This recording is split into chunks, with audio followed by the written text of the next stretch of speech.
It's an exciting day right now. It is. I've got Lyndsie Barrie from the 39 Keys to Money Success for the 39 Forever Mom with some holiday giveaways. Yeah. So let's hop into it, Lyndsie.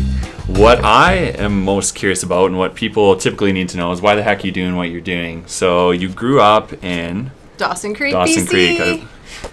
A lot of financial advisors come out of there? I don't think so. But actually, a girlfriend of mine from back home just became a financial advisor recently. I'm super stoked. Big shout out to Deanna. Woo! Deanna, woo! So you mentioned a little bit in your book is that Dawson Creek was a bit of a mentality hold for you, a bit of a quieter place. And you ventured out, you went to Vancouver, you kind of got the big all-world experience, but alongside that, you also got some pretty serious financial debt, started looking at... I was going to say, is my breath bad? Did I eat onions? No, I just did a fake cough to remove the gum from my mouth, actually. Now I've just outed myself. Anyways. So you went to Vancouver and you learned a lot about just finances, really. You came back to Dawson Creek. And tell us a bit about, why you're doing what you're doing right now and what makes you so awesome. Well, thank you. I feel pretty awesome sometimes, but today I feel tired. I was up late last night putting the finishing touches on an ebook, which is going out free to everyone that's subscribed to my website here momentarily. But back to why I do all of this, I guess I really just felt so lost coming out of high school. And when it came to financial management, cash flow management, I was like, what? And taxes and... You just don't pay the taxes, right? Yeah, I guess. That's what I thought for a while, and I was told that wasn't the way to go about it. But yeah, there are a lot of things that coming out of high school, we just really don't know. And so I was a hairdresser for about 10 years. And during that time, I made a ton of financial mistakes and eventually was given an opportunity to retrain as a financial advisor. And so I obviously took that opportunity, and it was an amazing opportunity that I was given. And I knew right away that I was meant to do it because I had literally been saying for 10 years, I wish I would have learned more about this. So I knew there were other people, born in the early 80s at least, that needed this stuff. So that's really my passion, is just teaching people about the things that they really, really do need to know. And if they don't know them, they're going to feel some pain. Mm-hmm. Yeah, so we're going to talk about 3 key secrets that you learned in 2016 here right away. But on the flip side of it, there's always a vision behind, hey, I want to save my money. So what's your vision? Where do you want to go, Lyndsie? Why are you saving your money? I'm saving my money because I basically just want to be able to give a lot of money away. I know that sounds really weird, but... My pockets are open. Not to people like you. I want to give money to people that really, really need it. Okay. People that really, really need it.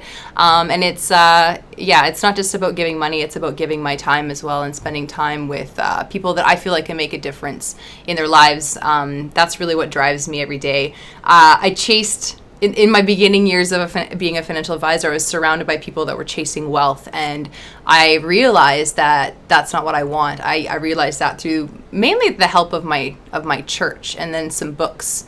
You hear about wealthy people, famous people all over the world. I listen to a lot of Tony Robbins, and he talks a lot about this. They attain that certain degree of wealth, and then they're like, I'm not happier. I'm not happier than I was. I'm actually more distraught. Now I don't know who my friends are. I'm just constantly overwhelmed because there's so much more going on when you become a super wealthy person if you're doing it for the wrong reasons. I believe a smart person said, mo money, mo problems. Yep. So that's kind of what drives me every day, is just... is not so much to have money to hold on to it, it's just to have money to give it. And nice. Yeah, that's kind of my thing. Cool. That's awesome. So let's hop into what you learned in 2016. I know you had 3 key tips. Yeah, I do. I have them written down here. The 3 key things that I learned, by the way, I built a list of the top 10 things that I learned in 2016, and that's going out to all of my email subscribers. So if you want to become a Money Success member, just hop onto my website, barriefinancialconsulting.ca, and get yourself on the Money Success members list so you can get the full list of 10 things. I really have learned a ton of things this year. I feel I feel like a million times smarter than I was this time last year. So it's very cool. It's a good feeling. It is a good feeling. But the number one thing that I learned in 2016 was how to add more income streams. Creating passive income, making something once and putting it online and making money off of it. You know, anyone can do that. Everybody has a core skill. So I've learned a little bit more about that. There are a lot of things that are coming in 2017 under that topic. The next most important thing that I learned in 2016 was taking risks. And this kind of ties into following your heart. I learned that, for example, we just did a podcast, or we recorded a live video like an hour ago.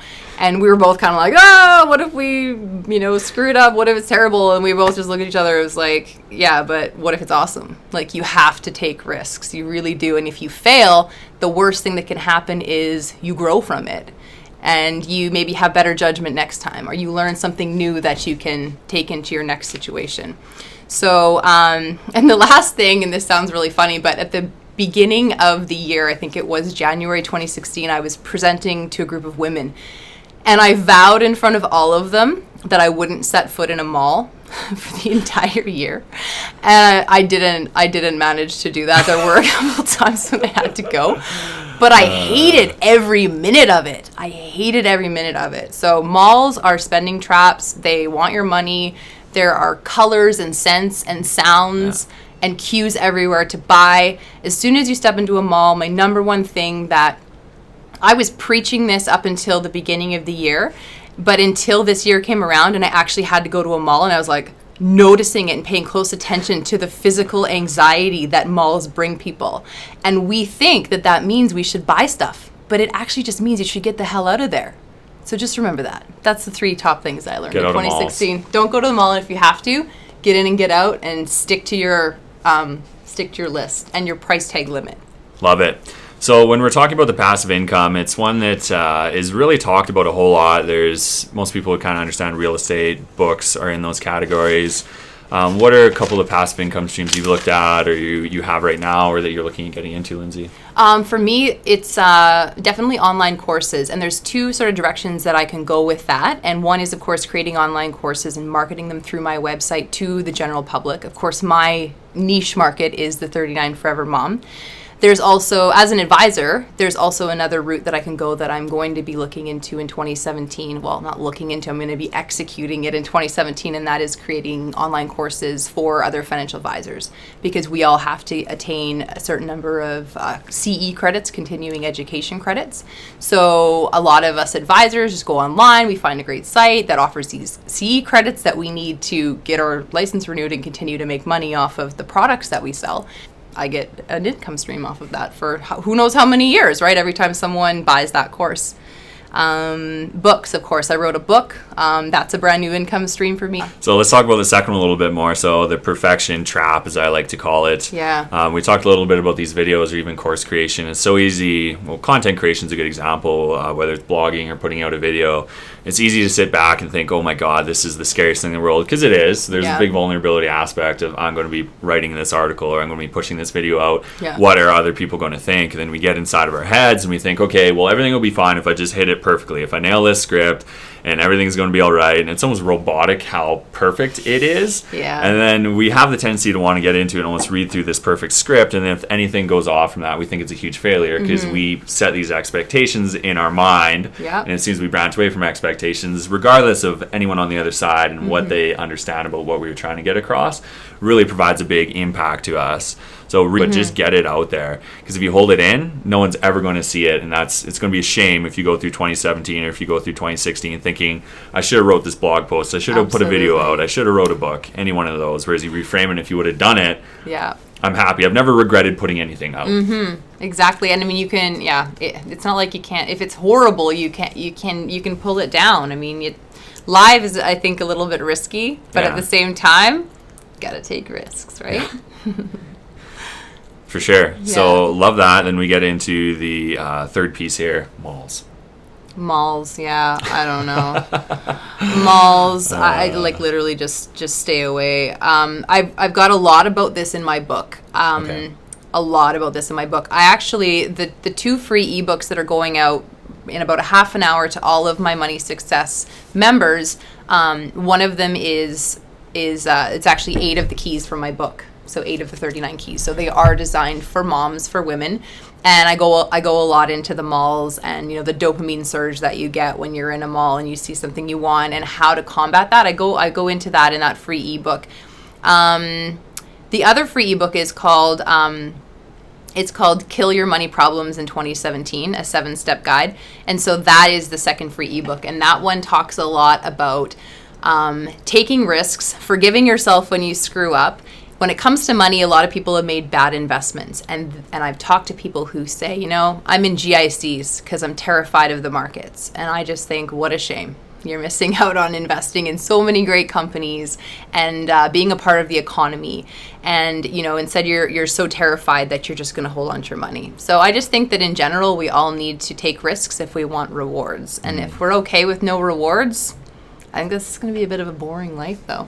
Yeah, definitely. It grows a bit stale. And growing up, we have that understanding as kids. We have the imagination. We get out there and we're always testing. We're always looking to learn something new. Then as adults, we get boring. Yeah, absolutely. It's fun and interesting how you'll go up to someone you haven't seen in a while and you'll say, what's new? Yeah. And typically the default is always, well, nothing, right? Yeah, totally. It doesn't have to be anything huge you take on in your life. It can even be something very small, like trying, I don't know, water polo. I have not done that. No, water polo. That's what everyone can do. idea. Yeah. Or writing a post, or even trying some new financial advice. It can be a small investment too, right? It doesn't need to be anything massive, which I think a lot of the time when people look at investing, they think, oh, I don't have enough money to start, or it needs to be this huge amount of money. Yeah. Whereas just get started, basically. And you just, speaking of getting started, basically, got your course rolling now. So what is that kind of the number one thing that you learned for 2016 is just beep, do it, right? Just beep, do it. So a big learning for me, in 2016 is really to get out there. Experiment is huge. So go through a lot of experimentation, find out what's going to work for you, find out what you're passionate about. I had tons of stuff this year I was looking at where I was getting into it, experimenting with it, and I found it just wasn't right from a heart perspective. It might have been a decent financial opportunity. I was sensing that. Yeah. I was sensing How'd you that. know? And then I met with him last week and it was like totally different Calvin. He was like, he's got it and he's going for it. So yeah, thank you. And it also comes back around to the don't be scared of failing. If you get into something you tried out and it's not right for you, that's all right. At least you're trying. At least you're going out there and creating. I think that's one of the most important aspects that we can think about for 2017 is what can I create? That's awesome. So barriefinancialconsulting.ca, we'll put the link down below in both these videos or all of these videos as well. 2 free ebooks and lots of value packed. And those ebooks are only free until December 22nd, so please get your free ebook because then it's going to be a paid item on my website after that. So limited time.